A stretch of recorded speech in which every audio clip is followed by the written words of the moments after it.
kwata kwacha kwacha kwacha cha nebwe madawne netula munengamba nenga nyumire kanzu obadde uteesa otya ningamba nga gye bagenda okuntwala bagenda kufuna ekintu ng'abantu bagenda okungeya naye omukoma amulabye mukaga situdde omuko waawa oli munene amugamba akola mu gavumenti ya Museveni yemmengo okasa tabanga ikatikkiro ye ono mwana wakuno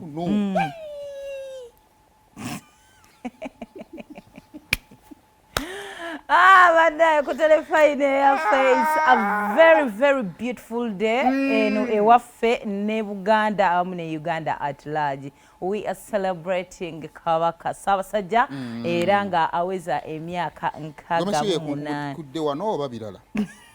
Gomesi mayinja ogamaleeko nnyiniyo n'amuddiza ki tosusse naye bagaye wembeera munfa kale akakati akayimba okuva eri sa Misach then tayeta nafuuka sa Misach one of those songs. Oh my god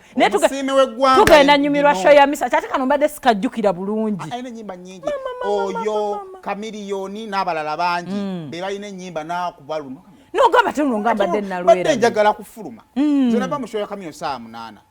ng'obogerera nadda naleta no posi ne luno je ena Misach bwagenda okuba ena kusema zigenda bera 19 May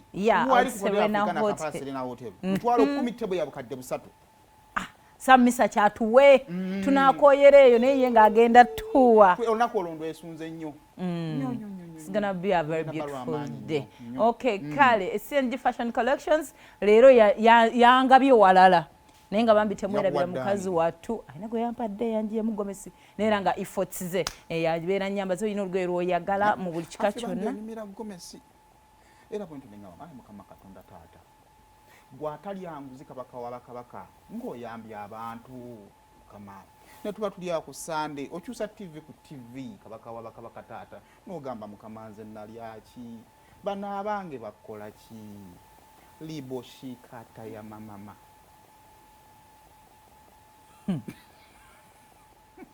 kikulumire neze nabagamba afe bye mugana walla yojja kunkubira ku myaka ananga nange ndi bize ku bwana buto tonkubira mujango yogereko nono jango yogereko Wamasanja asangibwa Makindye enamba erizo 75859186 ajja kwambaza buli kimu kyowulira kyoyagala. Kale Kids and Love the Care and Kindergarten disangibwa bwe bajje basebe ne banyabanya kubanga temba tegeeza disubirege kubanga otwalako omwana wo bambangule bamusomesa bamufuula omuntu ow'obuvunanyizibwa. Bannange bino nga tugambye nti abanaddako tubateese tutya tetulina bakolera naye kubateekateeka enteekateeka y'omwana etandikira mu kumubangula mu kumusomesa ne bamugjamu ekintu ekigenda mufuula ow'obuvunanyizibwa. Kale Kids and Love the Care and Kindergarten yesomesa okubanga likuyamba okutandisa omwana wo n'asoma n'abangulwa n'afuuka omuntu ow'obuvunanyizibwa. Ogenda basanga wa genda ewe bajja opposite Kevin House ogenda kubanga atobasanga balina emmotoka ekuŋŋaanya abaana mu bitundu byonna ebinaanyeewaawo. Kale bw'owulira nga kyenjogedde kikutteko legenda y'essaawa zino owandiise omwana awo nga tuvuddewo tulina banafu aba Brandmark Uganda Limited. Brandmark Uganda Limited bakola ki? Bakola bintu bino bya printing. Bagamba oyagala pull ups, oyagala tear drops, oyagala billboards, oyagala backdrops, byonna babikola. Bagamba oyagala kuba magazines, oyagala kuba calendars, oyagala kuba flyers, oyagala kuba brochures, babikola. Bakozesa technology asembere ddala okubeera nti owa mulembe. Kale bagamba nti n'abantu banoonyeeko awo ku Nassa Road ekizimba kiyita Printers Miracle Building room eri E01. Kale gendayo ojja kubanga ate ombuulira ky'onajjayo naye nga banafu Brandmark Uganda Limited ensonga baagikutte ne baginyweza. Awo nga tuvuddewo Simba Automotives Uganda Limited balina pikipiki ya Yugi Boss. Yugi Boss ogifuna ku kibanja mpola okola otya ofuna emitwalo 7 endagamuntu yo ebbalo ya LC abakweyimira babiri nga balina endagamuntu zaabwe n'ogenda ku offices zaabwe ziri side ki wano munde bale ku BMK House ate bw'ogende kamo kibali opposite City Oil noberanga ate ensonga ogitambuza. Kale Arapex Tile Adhesive oyo semiti asiba tiles bw'ogenda mu hardware zonna mu ggwanga bagamba ne mupe adhesive wa Arapex. Adhesive kikyakuyamba nti bw'asiba tile enywera ku ttaka n'etavaako n'ebeera ngumu n'osobola okugyayo akasente k'otaddemu oba n'onyumirwa amakaago nga tile tekaaba n'ennyogoga bunnyogozi bannange. You're done? Tompulidde. Daniel? kakati mukama konnako olwaleero still tugenda tambulira nnyo ku bulamu bwa kabaka birthday boy gwe tulina olunaku olwaleero nti as we are celebrating kabaka to celebrating a love you can't celebrate someone's birthday you don't love kyovulanga abamu birthday zamwe zibayitako ati waliwo yadde agambe oba kyali ggwanga kiba Mozambique nali ndi muto omuntu bamukolera birthday n'ayomba nobagamba nti kizibu kyava ku myaka nga bamujjukiza bamuwa mingi no you need to have facts tosobola kujja saimo mbuno njagala nnyo celebrating the birthday ogambe happy 30th birthday happy sinza butayomba munne lwaki amukuza nga myaka 3 afiyagaweza ddi so oba okoze mububi embanja isibwa bubi so nga celebrating a love eri kabaka celebrating amazaalibwa kuba oba owulira nga ogamba mukama katonda yebale mumpo muntu ono yebale mutuwangaliza banne mukama katonda ng'otukoze bulungi nnyo tuba waliwo it is love we are spreading love so omukwano gujja erifa abantu nti oli eyo oyagala kabaka okukamala mweyagala nnyo n'omuntu omuli mu bufumbo muli mu mukwano buyinza okuba nga obufumbo tebunabatuuka naye nga muli mu mukwano naye nga bwe nabagamba nti omukwano ogutaliimu misunderstandings one of you oba mwembi waliwo alimbalimba munne nga tewali kugugulana okusukka muba mugenda wabeerawo ekikyamu but then mutya muli nani living things are you angels ekyeta okugulana omukwano birowoozo ideas leero nendowooza nti nedda kanyambale ku kampi leero negamba nti nedda kankole ku kino kakati ideas ezigenda ziyitingana olumu walubaawo gy'otakkiriziganya nayo kyekireeta olumu okugulana ogenda okujja mu nnyumba nga kapeti ntaddewo ya red n'ogamba nedda naawe naye nga wakiyiyiza buyiiya yes so okugugulana kubeerawo mu mukwano naye amidst misunderstandings zino ze tulina genda mpola actually misunderstandings zigenda beerawo naye bwe tutamanya bwazze handolinga oba kyekyokwogera oba kyekyokukola kyekivaamu ate ekibi ekisingawo nti nze yes waliwo nti nataddemu kapeti emyufu mu nnyumba ate togisiimye ebifo kyokwogera obulungi kati gwe bw'oyogera obubi nze ndaba nga effort yange gye nnakoze onninyiridde oyoze nkubidde omwana wa kapeti mugambe jangu ogipime agipime mugambe gireete giteekemu bwoti nze nange nnyambyeko ebyo byonna olaze nti tebiriyo kati nenyiga mu kunyiga nyinza okuddamu ekigambo n'okuba kati atawo muba mukitususizzaako now misunderstandings zino nga tukkiriza nti weeziri mulimu ebigambo bye tutalina kwogera ebyo tubiyige tubadde tubyogerangako naye olunaku olwayo bitujjukize ti ne bwe muyomba mutya ne bwe mwevuma mutya mulimu layini gy'otalina ssuka era bw'ona ogenda mu bantu ne bagamba baawo wamugambye eki wasusse kasita owulira nga abantu bagambye wasusse ekisookera ddala love omuntu omuvumira bazadde be ab'omubiri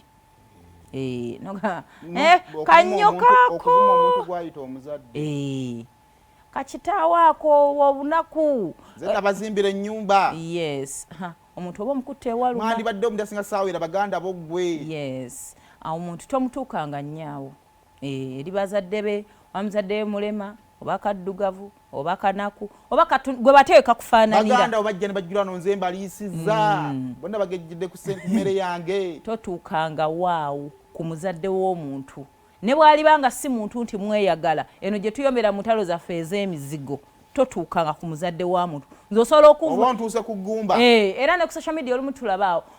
wali nvumye nze lwaki ovumye bazadde bange lwaki ovuma so omuzadde w'omuntu it is a no go zone ne bwekibanga ki ekibaddewo then erayini endala gy'otasalanga ye bazadde b'omuntu mu buwangwa nti ndi Kaganda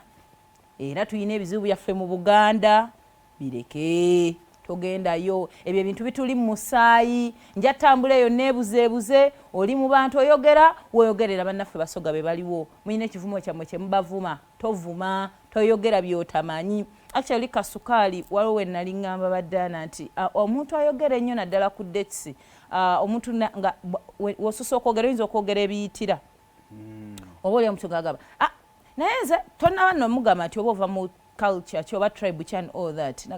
nina kyali wange gwenkola naye yinza nafuna phone call naye asoga basulwala kakati ono omusirusiru ogamba naye atanamuwalinyerya nabirye ng'akedde ono so okwogera nnyo olumu tekusaana so mu ngeri yonna oba muyombye amumanyi simagu kanyalwanda gwe ne mukola bibeerawo ebyo tuba tulowooza omuntu obusungu like ebintu ebimu tebisaana baleke nti olwaleero tucelebrating amazaalibwa ga kabaka omukyala gw'olina ewaka muganda oba waggwanga ki naye n'olaga nti no gwe kabaka wo omwagala nnyo naye ate oli ku tribe y'oli ovuma bano ab'eggwanga lyo baaliyo olina okuwa ekitiibwa eggwanga lya munno onfunye bulungi tugende ku bazadde b'omuntu mu ddiini nti bwe mala ozaalibwa bazadde bange maama wange omukyala n'omwami nzaalibwa ndi mukyala muganda abazadde baba banzadde naye ate nzaalibwa ndi mukyala muganda era nze nabbanja kati bwe mala ozaalibwa nga ndi mukyala muganda abamu bagenda mu basiraamu ne batukolera zaakiika abalala ne bababatiza okula omuntu n'osalawo n'okyusa eddiini yo ebyo bibyo naye wano mu bazadde baba bakusetinga that is them we bakutadde bwe bamala okukubatiza n'ogoberera eyo eddiini. Now this is what I grew up knowing. I understand kyemmanyi bwe nkusanga ng'ovuma eddiini bw'onvuma eddiini twazimu obusiraamu bwe mutyemba n'osonyiwa bwe mutyo mwemukola abakatuliki omwe mutagendera nakadomola mu ttooyi neolangira abantu tebakikulangirangako oli muki ndi wakati awo mbabuzaabuza no owona bivumo empona bivumo so ne babavuma bingi nnyo ebintu abantu insults abantu ze balina naye tovuma ddiini ya muno kulokubanga goli wa ddiini eno because nze sirabangayo muntu okuleka ng'oli muguwa ddalo nti ndi musiraamu then aheno tangogamba naye mwana abasiraamu naffe twasirwala nnyo tukola kino toli musanga okitegeera era ne wabanga abambe tutera owulira nti yali musiraamu n'akyusa totuuka waawo so ebyo ebintu bisatu singa obyewala oyinza oyomba kuno okuyomba okwa bulijjo because we are human beings, we are not perfect naye weewale abazadde b'omuntu mu mubiri abazadde b'omuntu mu buwangwa then abazadde b'omuntu mu ddiini awo obulamu tujja kubanga ebistressing ebituleta because omuntu omuvumira eddiini ye tomanyi ddiini ye tomanyi musumba we tomanyi ki ekigambo kyamugambe ekyamuseetula amukubira essimu n'agamba tusabe n'amusabira n'awulira nga biteredde kati abajja kukufiirako abajja kukufiirako ebintu bino ebyenzikiriza because obuwangwa bukkiriza eddiini kukkiriza n'obuzaale enzikiriza oba ontegeera kakati kiyinza obbeera ekizibu nza okkeera ku makya gwe n'ovayo omukazi mu magomesi nonkasanga mama wange bwali omubi ojja kusiitaana kijja kuba kizibu kijja bba kizibu eddiini gyenkuze nga nsoma oyinza okujja kiyinza obbeera ekizibu ennyo obuwanga wange kijja bba kizibu nnyo gwenzo nkakasenga kibeera kizibu nnyo okubanga eddiini nka nga tumaliriza nti saimu wondaba nga disrespecting eddiini yange nga si ddiini yo kikwewuunyisa era olutalo lwabaddeko ku TikTok mwalulabye nti n'abantu abatali basiraamu baluyingidde munaga yina nga atali musiraamu ekyo mbadde nkimanyi ekyo tetukikola naawe ekyo tebakikola basiraamu awo wote batuukawo you know so we should stand our grounds and respect that period ebyo tebiriiko na kuwoza wakati mu ntambuza y'omukwano gwammwe